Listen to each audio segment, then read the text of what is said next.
नमस्कार। आइए आज हम इस वीडियो के माध्यम से एड ग्रेड अभ्यास पुस्तिका विषय विज्ञान।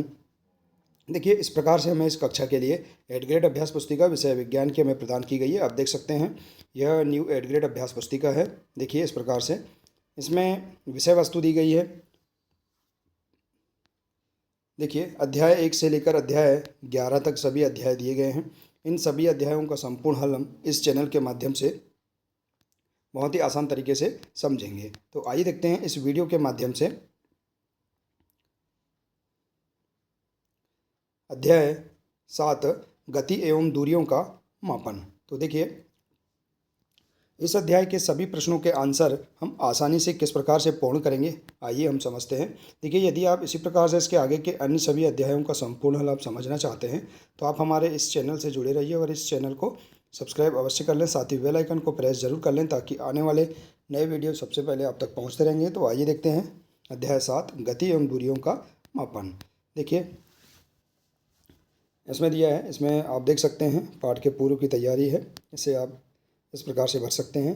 आपने मापने के लिए किस वस्तु का उपयोग किया लिखो। जैसे पेन का ढक्कन, उपयोग की गई वस्तु का माप लिखो 4 सेंटीमीटर।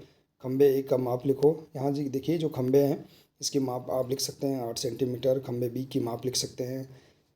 खंबे सी की माप लिख सकते हैं। इसके बाद देखिए तो इस प्रकार से आपने मापने के लिए जिस वस्तु का प्रयोग किया है उसके आधार पर आप इन खंभों की माप लिख सकते हैं। इसके बाद देखिए यहाँ दिया है, अब आपने जिस वस्तु का उपयोग किया है उसको स्केल से मापो और लिखो। इसके बाद है बहुविकल्पी प्रश्न। सही विकल्प का चयन कीजिए। प्रश्न पहला है, दिल्ली व भोपाल के बीच की दूरी को प्रमुख रूप से किस मात्रक में व्यक्त किया जाता है। तो देखिए इसका राइट आंसर है किलोमीटर में व्यक्त किया जाता है। इसके बाद दूसरा प्रश्न है, 1 सेंटीमीटर के 10 बराबर भागों में से एक भाग को क्या कहते हैं। तो इसका राइट आंसर है मिलीमीटर कहते हैं। इसके बाद प्रश्न तीसरा, वर्तुल गति का उदाहरण है। तो इसका राइट आंसर है बिजली के पंखे की पंखुड़ियों की गति वर्तुल गति का उदाहरण है। इसके बाद प्रश्न 4, फर्श पर लुढ़कती किसी गेंद में कौन सी गति पाई जाती है। तो सरल रेखीय गति एवं घूर्णन गति पाई जाती है। प्रश्न 5वां, ऐसी गति जो निश्चित समय अंतराल के पश्चात अपनी गति को दोहराती है क्या कहलाती है। आवृत्ति गति कहलाती है। इसके बाद अति लघु उत्तरीय प्रश्न है। पहला प्रश्न है, प्राचीनतम से आधुनिक परिवहन के साधनों के नाम लिखिए। तो प्राचीन काल में लोगों के पास यातायात के कोई साधन नहीं था, इसलिए लोग पैदल चलते थे तथा अपना सामान अपनी पीठ पर लाद कर ले जाते थे। इसके बाद है प्रश्न दूसरा, किसी वक्र रेखा की लंबाई का मापन किस प्रकार करेंगे। तो देखिए हम किसी वक्र रेखा की लंबाई सीधे ही मीटर पैमाने का उपयोग करके नहीं माप सकते। वक्र रेखा की लंबाई मापने के लिए हम धागे का उपयोग कर सकते हैं। इसके बाद देखिए अगला है, बूझो अपने घर के सामने सीधी सड़क पर किसी वाहन की गति का प्रेक्षण कर रहा है। बताइए वाहन में कौन सी गति हो रही है। तो इसमें वाहन में सरल रेखीय गति हो रही है। इसके बाद देखिए अगला प्रश्न, लुढ़कती हुई गेंद में किस प्रकार की गति होती है। तो इसका आंसर देखिए, गेंद किसी फर्श पर लुढ़कती है और घूर्णन करती हुई आगे की ओर गति करती है। तो इस प्रकार गेंद सरल रेखीय गति के साथ साथ घूर्णन गति भी करती है। इसके बाद देखिए अगला प्रश्न, एक समान मापन की आवश्यकता क्यों है।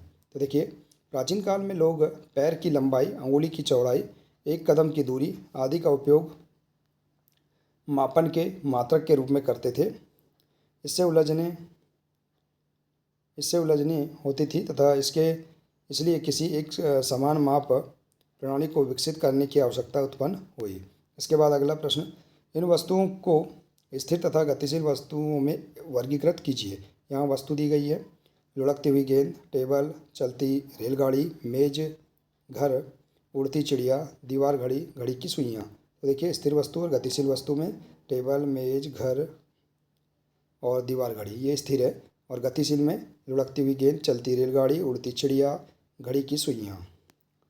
इसके बाद अगला प्रश्न है, किसी वस्तु की लंबाई 2.54 मीटर है तो इसे सेंटीमीटर तथा मिलीमीटर में व्यक्त कीजिए। तो देखिए 1 मीटर बराबर होता है 100 सेंटीमीटर और 1 सेंटीमीटर बराबर 10 मिलीमीटर।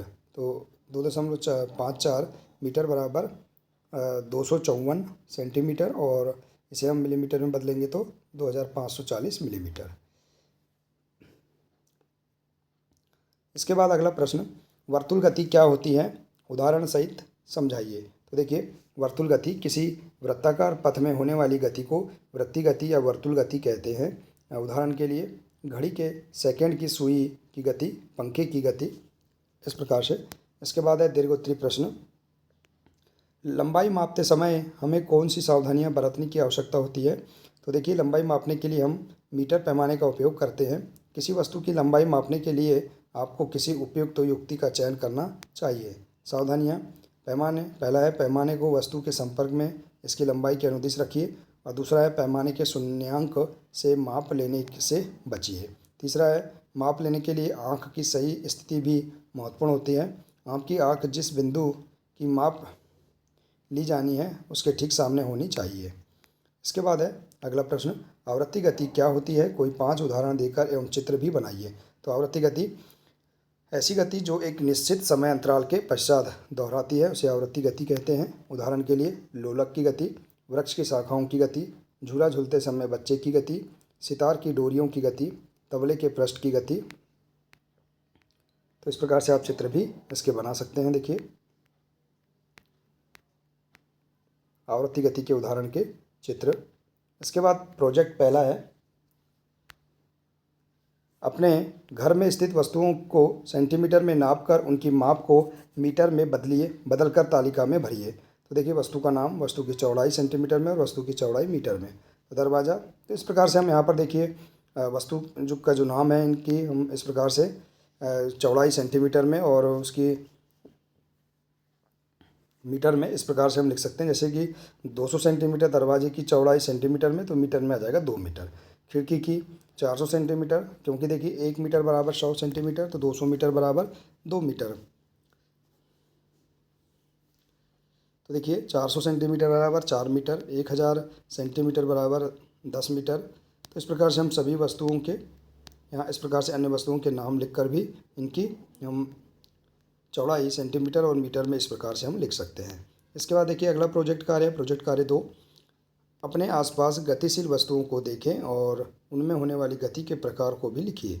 यदि आपको किसी वस्तु में एक से अधिक प्रकार की गति दिखाई देती है तो उसको भी तालिका में भरें। तो देखिए, वस्तु का नाम लिख देंगे और गति के प्रकार, जैसे पंखा, इसमें वर्तुल गति का अन्य प्रकार है तो हम लिख सकते हैं यहाँ पर। इसके बाद देखिए रेल, सरल रेखी गति, घड़ी में आवृत्ति गति, गेंद में घूर्णन गति और सरल रेखी गति भी होती है, झूला में दोलनी गति, आवृत्ति गति, साइकिल में घूर्णन गति, साइकिल के पहिए में घूर्णन गति, सैनिक में सरल रेखी गति, पृथ्वी आवृत्ति गति और घूर्णन गति भी करती है।